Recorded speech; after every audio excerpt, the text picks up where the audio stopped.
Welcome to Bex Checks! My name is Bex, and this is the show where I call random strangers just like you and check on them and see how you're doing. And I am once again stuck at my desk. But we're standing today because of health. So yeah, kind of a last minute chat today. The person reached out and they want to talk to me about white people. I'm going to do a better job of preparing for these calls.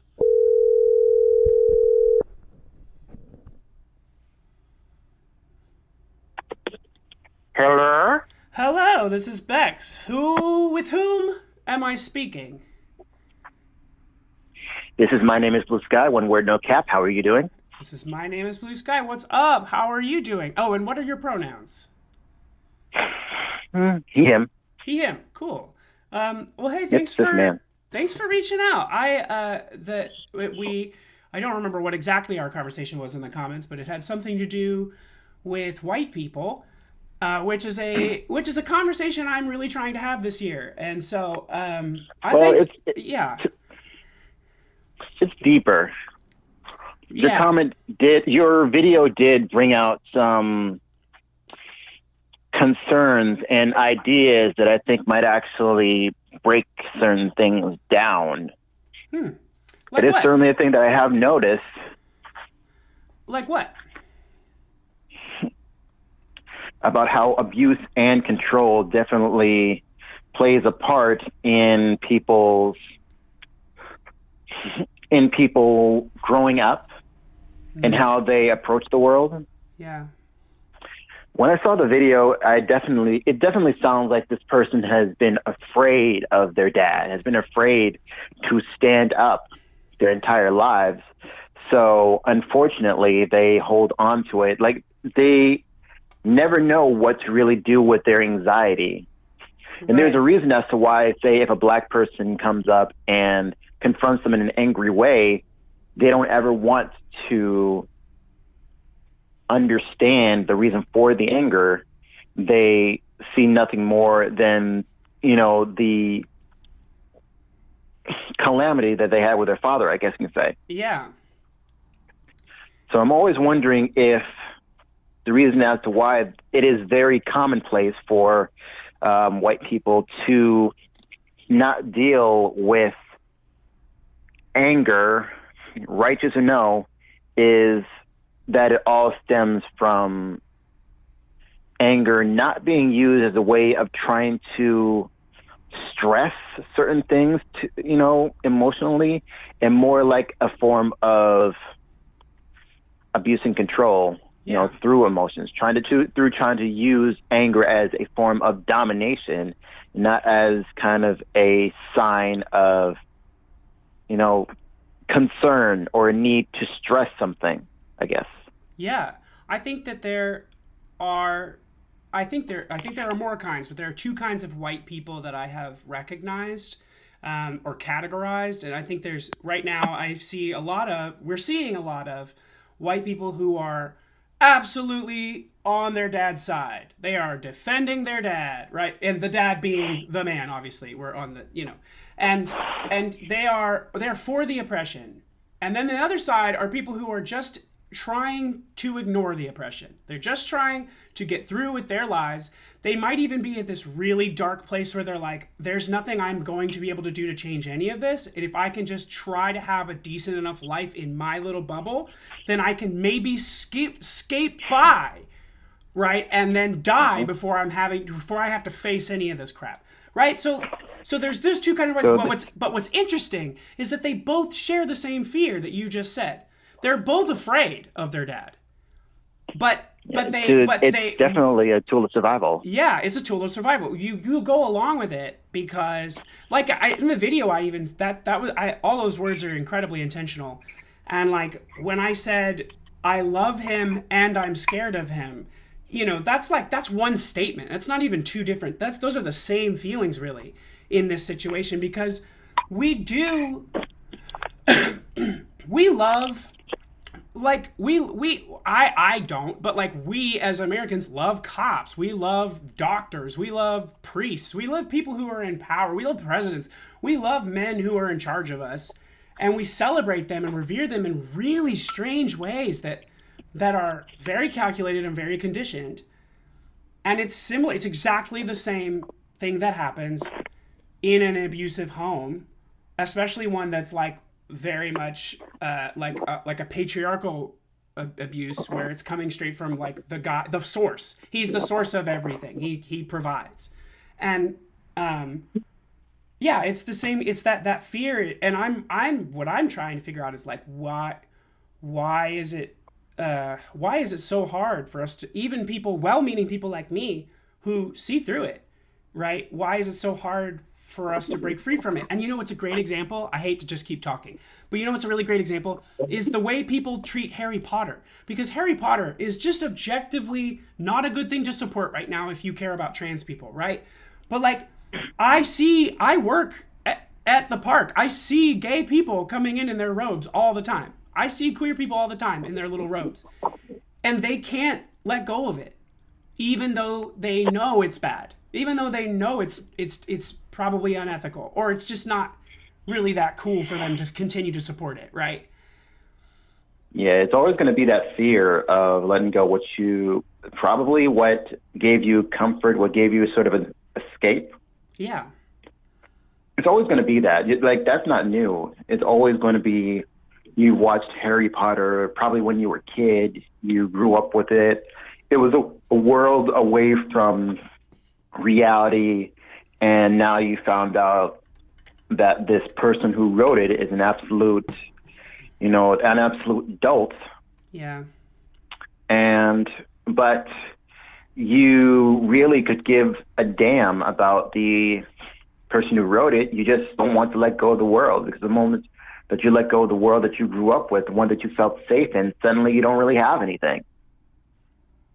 And that is something that I think that Black people just had, or really anyone of color, but mostly Black people, had to deal with. Just the threat of having their world robbed because, reality's in the way. Yeah. Right. And I wonder if that's just how it is for those who had to grow up in survival. They had a whole lot of turbulence growing up, and as a way to kind of maintain themselves, maintain some sort of sanity, maintain some sort of, emotional intact, to just maintain themselves, just lose themselves into something that seems, maybe not seems peaceful, but just be in another world. Yeah. And unfortunately, for some white people, there is always that fear. Everybody has that fear, but they really have that fear of letting go of everything that they've ever known. Yeah. That's always going to be what it is. Just walking the wire with no safety net. And the moment that you take that safety net away, there's always you don't know exactly what's going to happen to you. Yeah. It's also that I think what I am really trying to get people to realize is that, like, we only have the safety net because others don't. Right? Mm-hmm. Like that we can't have it while, like, the way that our system is, we can't, like if we tried to bend the current system to serve everyone, it will crumble. It will not work because it was not designed to support everyone. It was designed to help some people and to distract some people and hurt others. That, you know what I mean? So it's this weird thing where it's like, yeah, we're scared to give up what we have, but we also need to connect and acknowledge and reflect on the fact that, like, what we have is unethical. Like, on its face. I mean, the one thing that I am willing to acknowledge is not that those who are anxious about trying to face their abusive, friends, family, or anything of that nature, but you can at least acknowledge you can at least say they have an acknowledgement that something has to change. Right. Those are the people who have to change something. Those are the people who have to break the generational curses, but there's always going to be that fear, especially when you grew up, like especially when that mental abuse, that dissonance is what you, again, that's all you knew. That's what you knew when you were a kid. Yeah. It's not like you grew up in love and all of a sudden they turn into this hard ass. Yeah. It's always about getting them early. Unfortunately, getting them early will turn potentially good people into frightful people. Yeah. And I think that like I've talked to a lot of people of color and indigenous people about this, and the thing that I hear a lot is like, I feel like y'all think what they say is, I feel like y'all think that we're going to treat you the same way you treated us, and both like black people I've talked to, indigenous people I've talked to, Hispanic people I've talked to, they've all said the same thing, that like we wouldn't do it the same way. Like if white people gave up our power, I don't think that we would be like I don't think that we would be out on our own, if that makes sense. I don't think that that's realistic. I think that like our communities of all shapes and sizes and colors would come together and figure something out, especially if we move towards a more indigenous focused or communal sense of running this land. I think those like if you give, it's like if we give up what we're hoarding, then everyone will have what they need, right? So it's like we aren't really losing. We wouldn't necessarily be losing everything. It's the same thing with land back, right? It doesn't necessarily mean we all have to leave. It probably really it genuinely doesn't mean that. Like it looks totally different than that. It's and we just get all scared. We get all scared because we're just on this pedestal, I guess, and it's scared.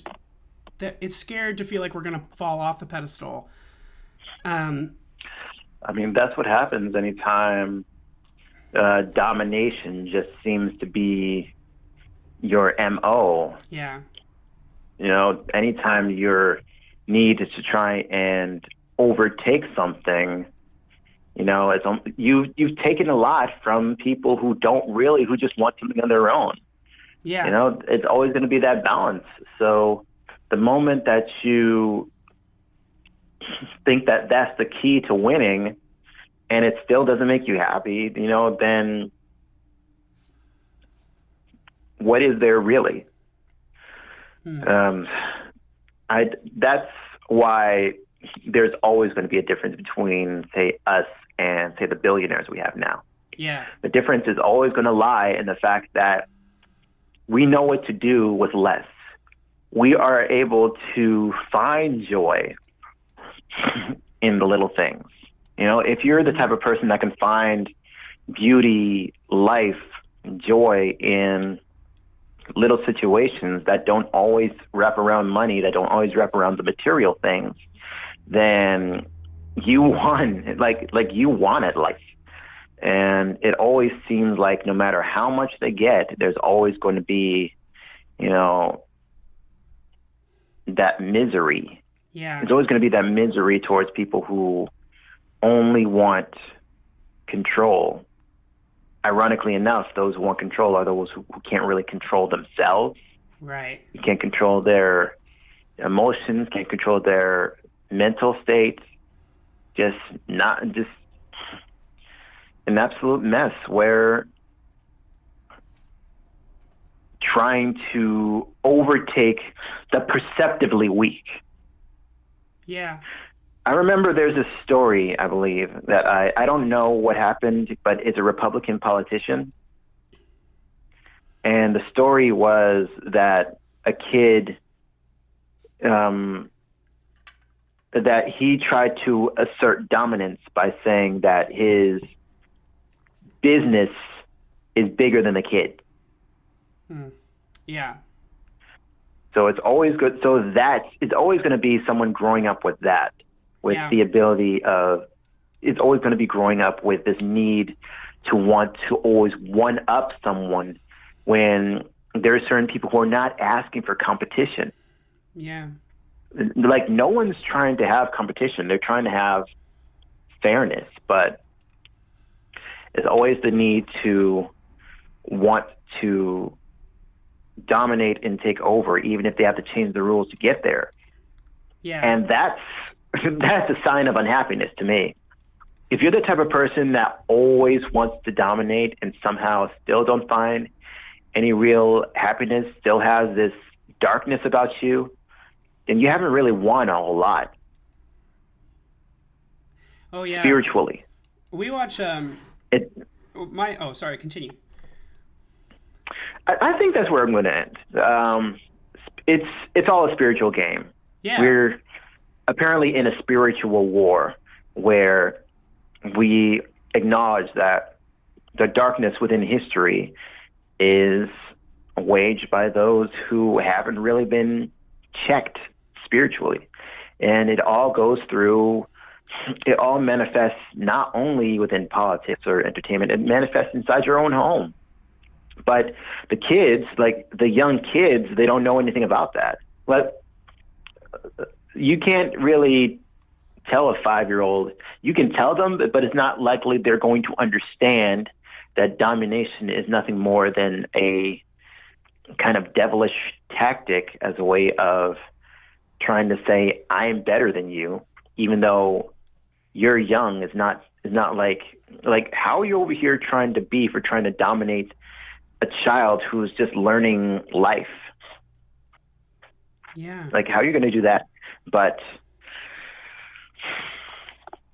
tell those who grew up with it, it's nothing more than a spiritual takeover. And I guess you can say that's a seed that'll get them to try to understand why things are. Right. But people don't really want seed. They don't want spiritual seeds to take over, because the moment that they understand how things are and why things are the way they are, then there's always going to be this inspiration to kind of turn the car around and move towards something more positive.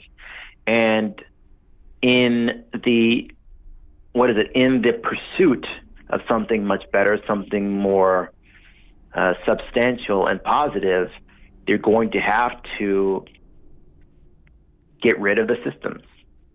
And unfortunately, too many systems are kept up by those who are keeping up this domination tactic. Yeah. Not only towards their families, but towards like regular people who, aren't trying to play no games.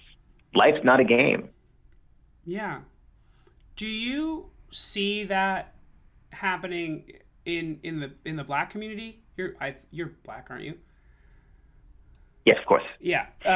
Do you see that same sort of like going after, like choosing capitalism over things? Like, do you know what I'm saying?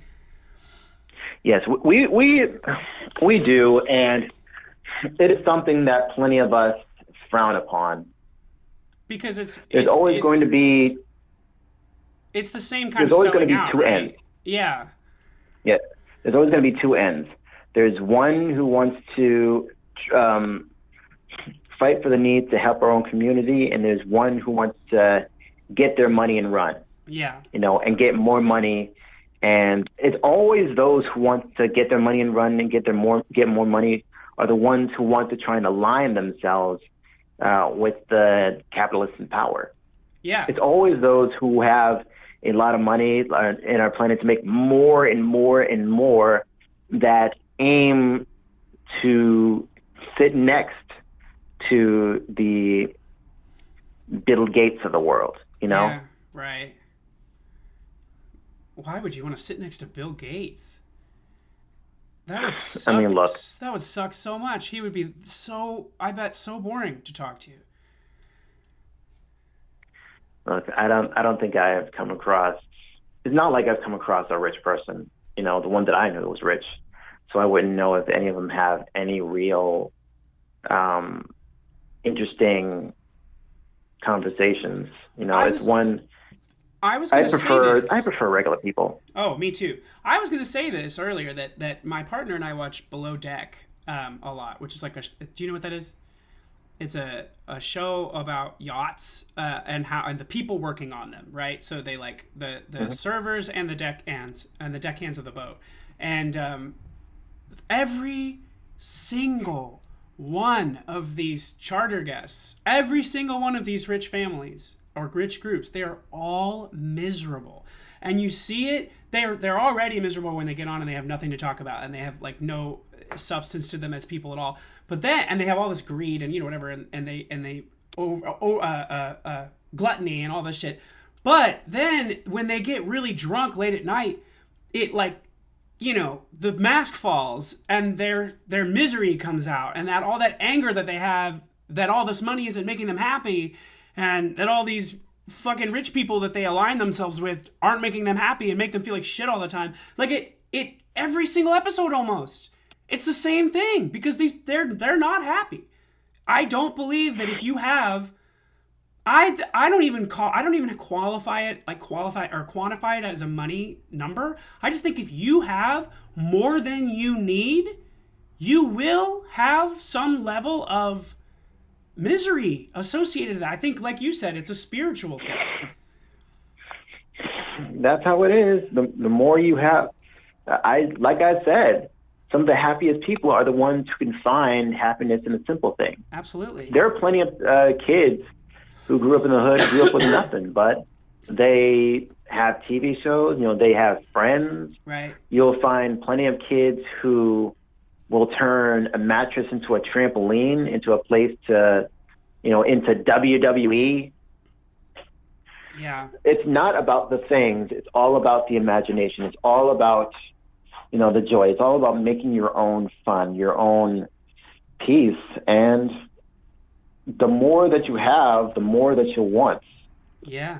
The more money you have, the more stuff you have, the more you'll want, because it never ever seems to be enough. And it will never ever fill a void. It will never fill that emotional void at all. So, what was your... Anytime you're raised in love, rather than just survival, if you're raised in love and not just the need for survival, then a lot of stuff makes sense. Oh, yeah. Wow. That's very true. What was your upbringing like? How old are you? I am 37. 37. So I'm very close to each other's age. Well, like what you can generalize. You don't have to be specific, but like what was your experience like growing up? I do remember when I was like a little kid, my mom and dad were like on food stamps. Things were turbulent between my mom and dad. It's your average, family, brother, sister, battling over something. You have, the baby boy, the middle child, and the older brother. But since everybody else has moved on, because when it comes to me and my brothers, we were all like 10 years apart, I was mostly the last child left. Yeah, me too. I was the last child left, so it's always going to be, there's always going to be this. We weren't poor, but we also have this aspiration of being more, of doing more. We were an Ebony, Essence, and Jet magazine type of family. Oh, cool. Yeah, we always had those magazines coming over. And I guess it's all about, this aspiration to try and raise a sense of excellence. Oh, 100%. It's always this need to try to go from, living in an apartment to one day, moving a little higher than that. Yeah. I've heard that word a lot in the Black community of excellence, Black excellence. Yep. Always trying to say you went from living in apartments and duplexes to working your way to, say, getting a house. Mm-hmm. You've heard how hard it is to get a house now. Yeah. Oh, yeah. I'll never get one. So if you're over here, you're really working hard, you're really doing everything you can, and you got like a nice apartment, then you got your way to a house, then you've got it made. Yeah. You're really working your ass off to the big time. Yeah. So I guess that is always that inspiration. After all, I am. There was always that thing for me, kind of looking at me like the child that could possibly one day be the next, I don't know, Barack Obama, or someone who can at least successful business that will one day take us towards the house. Yeah. That was the intent. I guess that was the aspiration that every black family had. Like, I'm happy with the simple things. I don't mind having more money to do more things. Sure. But the last time that I ever wished I was rich, I was like that. I seriously wished I was anywhere near wealthy was when I was in middle school. Yeah. And I knew nothing about, how they got rich or how the people truly were back in the day. I knew nothing about how these people were. I just knew that they were getting their chips. Yeah. And I always grew up hoping to get my chips someday. Yeah. I guess I had similar experiences, but what always stuck out to me was I grew up Christian and my parents were deeply involved in the church, so I was raised in all of that, and early understandings of morals and ethics through the Bible and through movies. Actually, I would say movies raised me more than anything, but my early understanding of morals, it just seems so clear that like the poor ones and the outcasts and anyone who doesn't seem to be benefiting from whatever's going on, whatever the context, those people seem to be the real ones. Those people seem to be the ones who are making the most sense in every story. Those people seem to be the ones who are valued more by Jesus, right? Supposedly. So it's one of those things where I felt like it's the same thing. It's again just like Harry Potter. I thought I understood the lesson I was supposed to get from this, and apparently it was not the lesson you intended. That's how I feel about I thought we all watched the same shit and read the same shit and all understood that the people who have the power are almost always the bad guys. Almost always. So why would we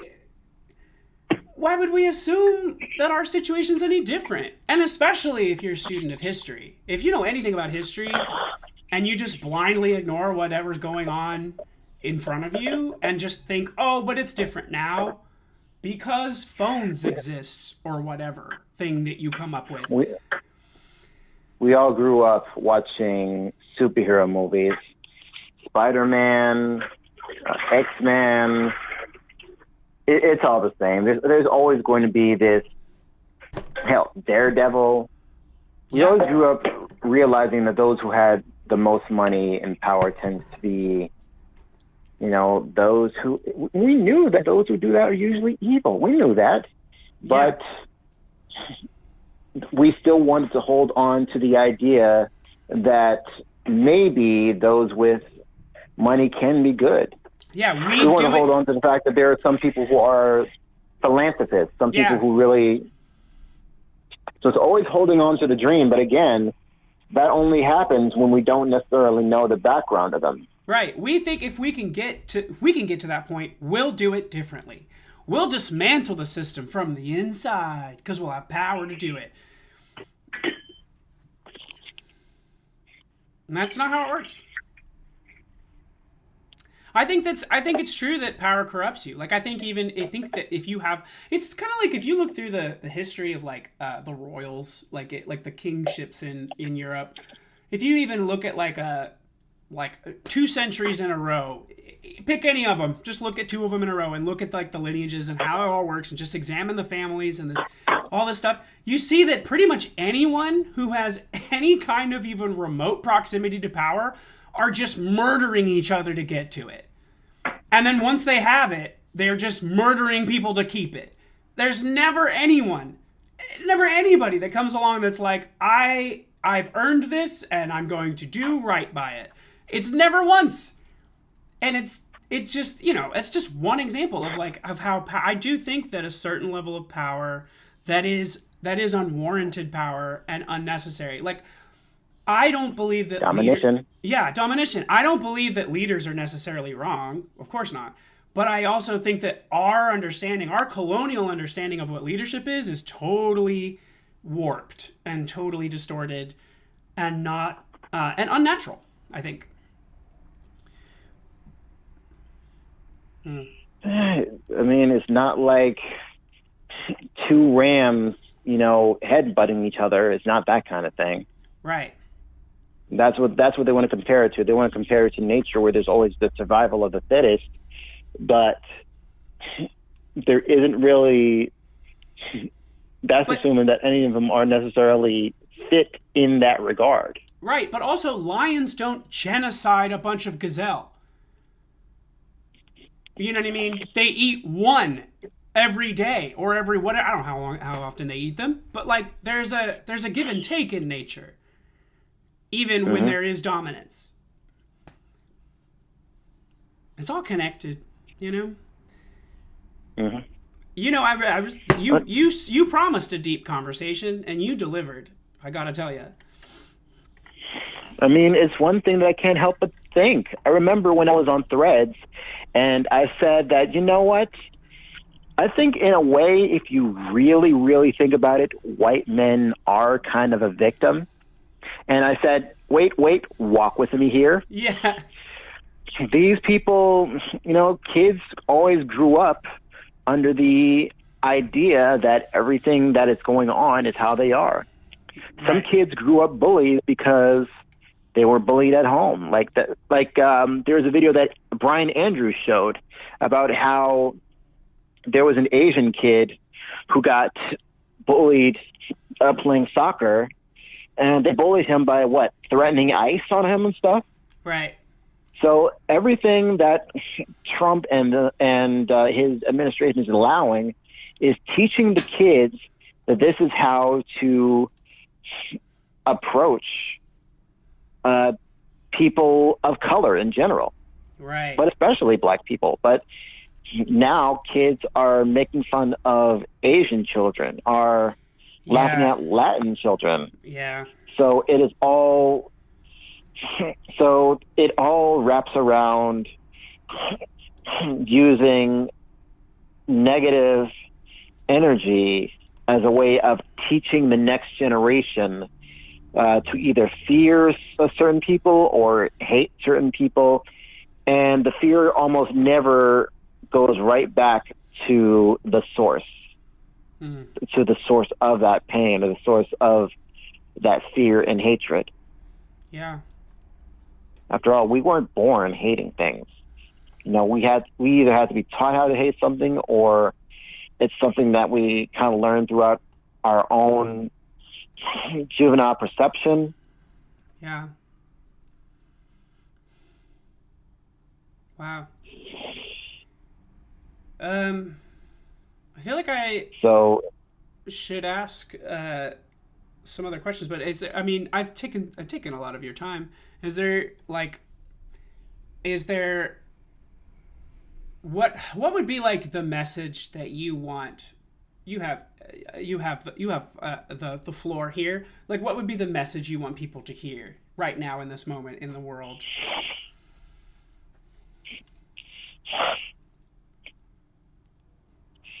I'm wondering if the message I want to send is connected.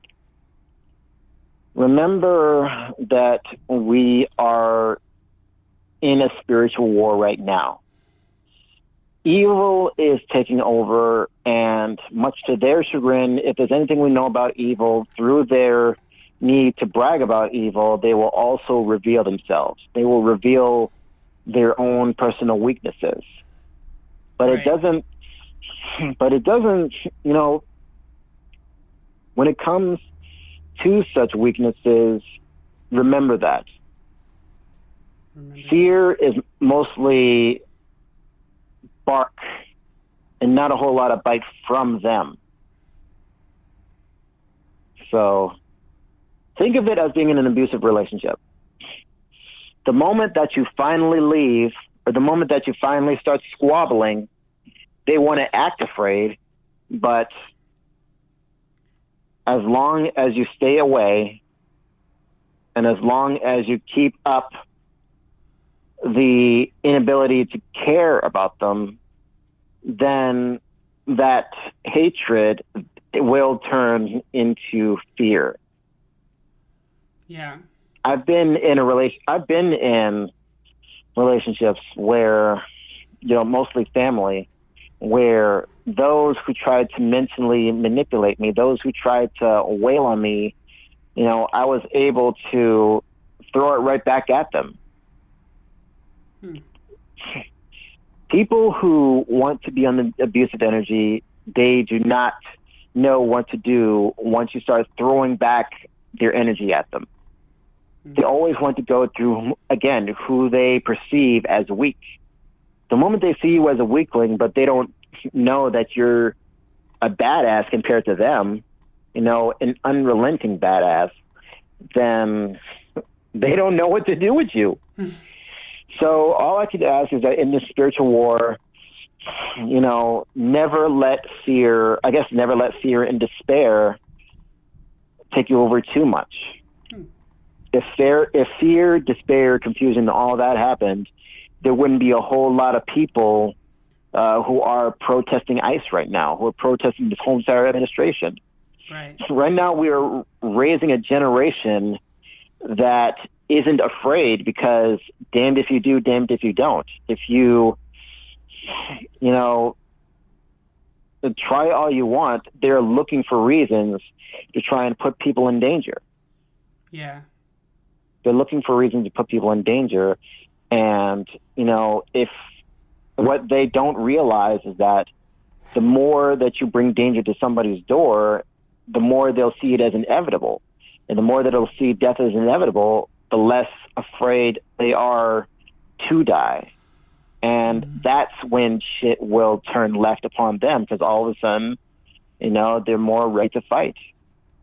Yeah. They're more ready to fight against them. So I guess, have you ever seen the movie Big Mama's House? No. Wait. There's this quote Maybe. there's Which this one is quote that? where apparently the one with Martin Lawrence. Oh yeah. Oh okay. Yeah. I think so. But go ahead. Apparently during a, you know, funny fight scene with a self-defense teacher, he says you have only a second to turn fear and panic into power. And that's how it is, you know. No one wants to die right now, but if it seems like that is the inevitability because of the times we live in, at least do it knowing that you are not doing it scared. Because fear and misery is what they want. They hate anybody who can actually bring some sort of joy and positivity, because deep inside they don't have that. Yeah. They only find joy and positivity in people suffering. And as long as you don't give them, you know, the satisfaction that they cause your misery, you know, that they're capable of breaking you down like this, then you won. Then spiritually, you won. Hell yeah. So I that's the only thing. That's one thing that I got to say right now. fuck yeah. Period. That in and with that, my name is Mr. Blue Sky, or my name is Blue Sky. Mm-hmm. Thank you. Thank you for coming in for this very unexpected and very deep conversation. Two passing ships in the night, just sharing deep thoughts. I loved it. Thank you so much. Would you like me to call you again sometime? chat more about this kind of thing? I mean, I'm probably going to be thinking a lot about this. Anyway, I'm going to be thinking a lot about this because that's human thing. We can look at everything that they're doing, but the more you do, the more you can't help but notice certain situations. So I'm always down to share, my jewels. Yeah. I'm always down to share some ideas on why things are the way they are. Then I will connect back soon, or if you come to some new thoughts, text me and let me know, and we'll set up another chat. Alrighty. Thank you so much, and great talking to you, man. Have a good one. It's great to talk to you as well. Bye-bye. Have a wonderful one. Well, that was weird. Wow. So unexpected. If I'm being honest, I kind of thought maybe this person would just be like a troll, but I'm really happy that they weren't. He wasn't. I'm really happy that he wasn't. And I gotta say, this is a big thing I'm noticing. The people who want real change are going to look like people that you were taught to fear, that you were taught were not worth your time, that you were taught are crazy. But realize this. If everything in the world right now that's going on is making you feel insane, imagine what it's done to people who have grown up in it. This right now, everything that's happening has been going on. We just didn't see it. People like this person did see it, have seen it, have known it. So when people who have seen this oppression, who have seen it with their own eyes, when people who know how to fight this stuff approach you, they're going to look unfamiliar to you. They're going to seem like they're not worth your time. And I have to challenge you, because I've challenged myself to push through that. Because I have had, in the last week, I've had some incredible conversations with people who, in the past, I would have written off. Because I've been where you are. Right where you are. Right where you're standing right now. You're sitting. I've sat right there. Recently. Well, hey, if you would like to have a deep conversation with me, that was a weird little dance. Call this number. I'm going to make room for it. Call this number and we can chat about whatever you want. You can also just text the number. You don't have to call it. Okay, well, great time. Good chat. See you next time. Bye.